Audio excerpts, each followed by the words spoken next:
Welcome to Love Lines.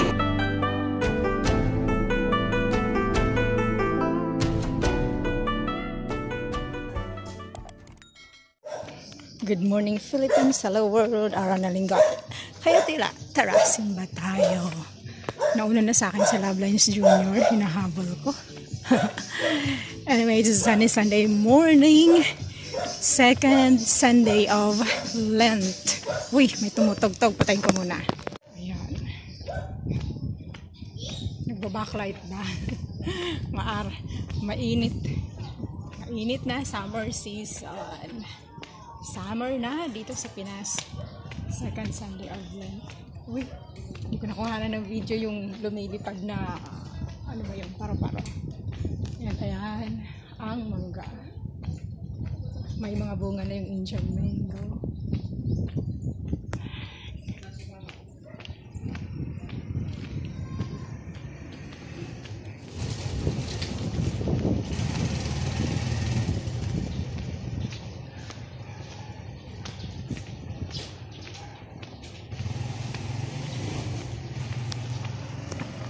Hindi ko baon yung hawakan.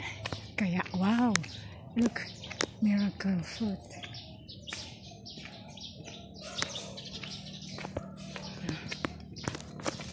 Rosary.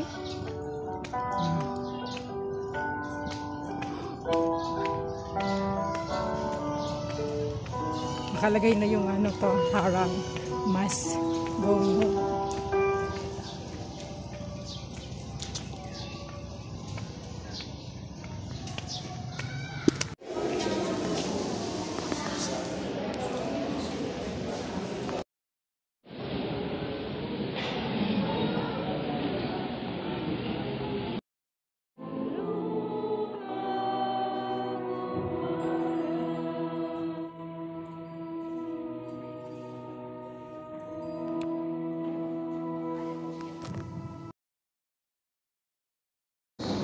Ang unang temptation na nangyari po sa aking Panginoon, ang sabi ng Diablo, kung ikaw ay anak ng Diyos, gawin mong tinapay ang bato ito. Kaya sinabi ni Jesus, hindi lamang sa tinapay ang buhay ang tao, kundi sa mga salita na nagmumula sa kanyang mga dahil. At ang pangalawang temptation ng ating balikan ay ang pagdala kay Jesus ng Diablo sa tuktok ng mundo.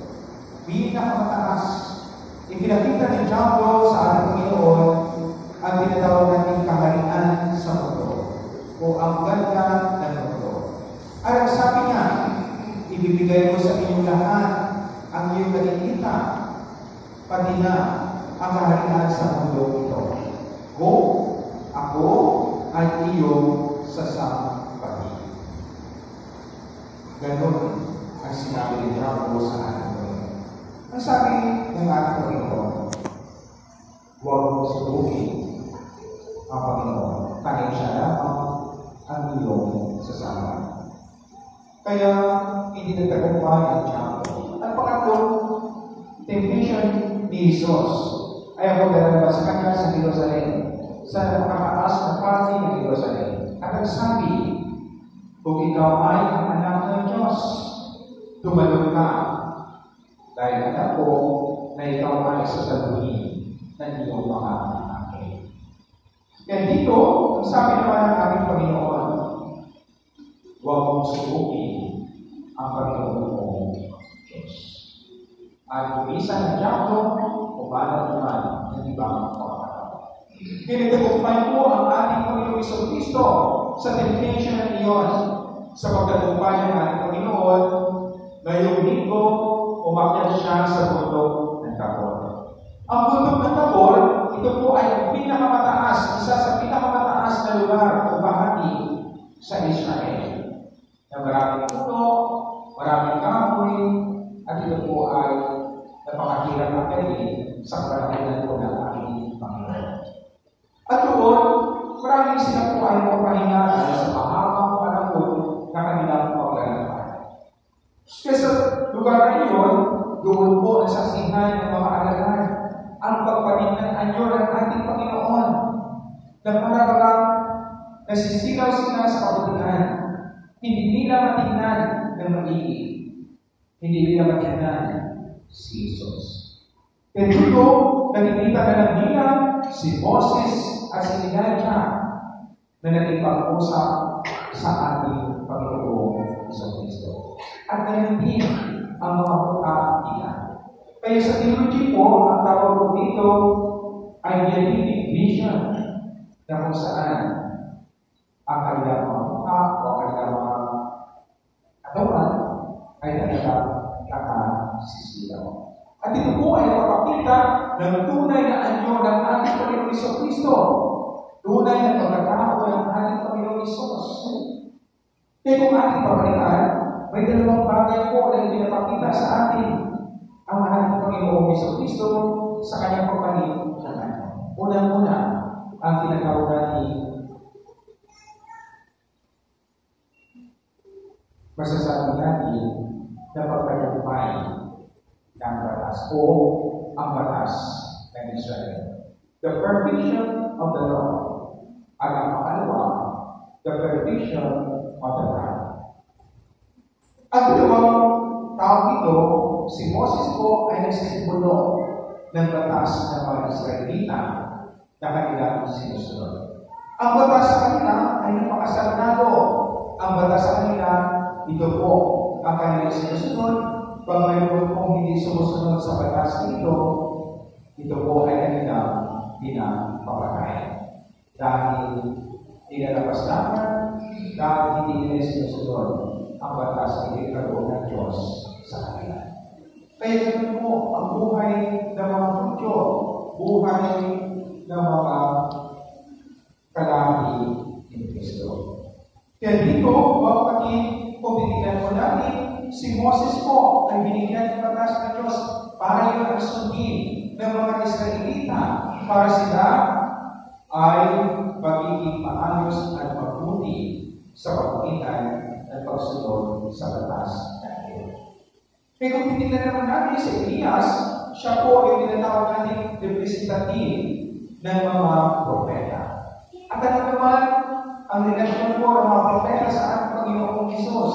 Ang mga propeta naman, sila po ay tagatawag, sila po ay tagapagpaalala na magbalik loob sa Diyos. At yun po ang sigaw nila. Yun po ang sigaw ng mga propeta. At sigaw nila, pagsisihan ninyo at daligyan ng mga kasalanan, magbalik loob kayo sa Diyos. Kaya sa panahon po ng Kwaresma, dito po inaalala natin the perfection of the prophet and the perfection of the law of Moses. Dito, gaganapin yung tinatawag natin pagpapasakit, pagpapakamatay, at muling pagpabuhay ng ating Panginoong Kristo. Kaya sa panahon ng Kwaresma, inanyayahan tayo ng ating Panginoon. Inanyayahan tayo ng ating simbahan na makinig sa salita ng Diyos. Makinig sa mga mensahe ng Diyos. Baguhin ang ating mga kasalanan o ating mga sarili at magbalik loob sa Kanya. Ito po yung essence kung bakit natin ipinagdiriwa ang tinatawag natin Paschal Mystery. Because this is the fulfillment of the law and the prophets. Jesus is the fulfillment of the law and the prophet. Kaya kung saan ipinapakita niya sa atin ang kanyang tunay na mga Diyos. At ito po ay narinig natin na ipinapakilala siya sa atin ng ating Diyos Allah bilang kanyang binamahal na. Ang sabi ng Diyos Ama, pagkatapos po na mangyari ang kanyang pagpalit ngayon. Ito ang pinakamamahal kong anak na lubos kong pinagdulugan.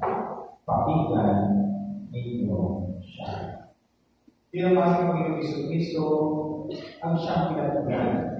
Ang ating Panginoong Kristo ang siyang ating Panginoon na dapat natin pakinggan sa ating mga sarili sa ating buhay. Marami po sa kapanahunan po natin ngayon, marami po tayong mga pinapakinggan ng mga boses. Mga boses na minsan nagdadala po sa atin sa kasalanan. Mga boses na nagdadala sa atin sa kasamaan. Mga boses na nagdadala sa atin para tayo ay mapalayo sa Diyos. Ngunit pinapaalalahan na tayo na pakinggan natin ang boses ng Diyos mula sa katuturan ng ating mga puso para matahak natin ang landas patungo sa buhay na walang hanggan. At ang boses na ito, ang boses ng ating Panginoon na namarami na nagsasalita sa ating puso at sa ating isipan. Kaya, mga kapatid, sa panahon ng Barisma, sa panahon ng pagdidihay, pinagayahan tayo na pakinggan natin ang boses ng ating Panginoon. Ay sa lahat, sinabing natin na balikan ang ating mga sarili upang mabuhin ang ating mga pinagisnan na pagkakasalan. Doon, katulad ni Jesus, tayo po ay magbabagong ano. Katulad ni Jesus, tayo po ay natawagin ng mga anak ng Diyos. At katulad ni Jesus, tayo po ay makapasok sa karihan ng Diyos Ama, pag-ibig siya at ang Espiritu Santo ang tumulong.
Thank you po, Father.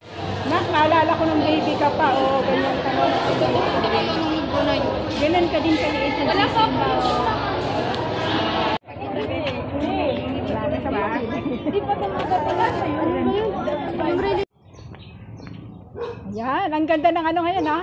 Yung Transfiguration Sunday. Ngayon, Transfiguration of Jesus. Yan yung sa Gospel ngayon. And yung keywords yung pinaka tawag yan? Point pinaka topic ngayon ni Father, yung tungkol sa perfection of the prophecy and of the law. Dahil nga lumabas nakausap niya Lord Jesus na nagkaroon siyang transfiguration doon sa taas ng bundok ng Tabor. Yung nandoon si Moses saka si Prophet Elijah. Yun pala yung meaning noon. So, na-amaze ako. Ngayon ko lang nalaman. Thank you so much. Na-enlight ako doon masyado. Maraming salamat. Shout out kay Father Jomer. Meron siyang YouTube channel, Jomer's channel sa YouTube. Yan. Siya ay from the Emmanuel Servants of the Holy Trinity. Yan. Baby, ano? Hinintay mo si ate? Tapos yun nga. Ano yun? Nakalimutan ko yung sasabihin ko. Sige, maalala ko sana mamaya.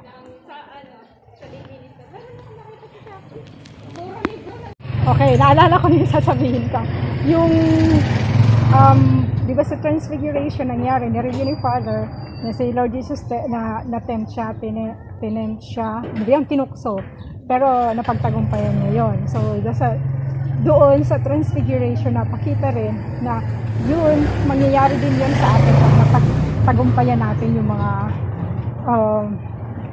pangalan nito, yung ating mga challenges dito sa mundo bilang mga Kristiyano.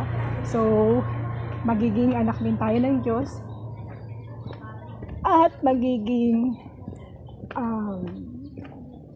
anong tawag yan? Tagapagmana din tayo doon sa kaharian ng langit because nagiging kapatid natin si Kristo. Ganon. Ang sabi nung Diyos Ama, nung mawala na yung ulap, nung lumukob yung ulap sa ating Panginoon. Ito ang aking anak, pakinggan nyo siya. So pakinggan daw natin siya, sundin natin kung ano yung mga itinuro niya sa atin. So that we'll be able to enter and ano ba yun? Mamahala natin ang kaharian doon sa langit. Okay. Ito muna and I'll see you back soon. So that's all for now. Thank you so much for watching. Once again, this is Love Lines. Have a good day and God bless.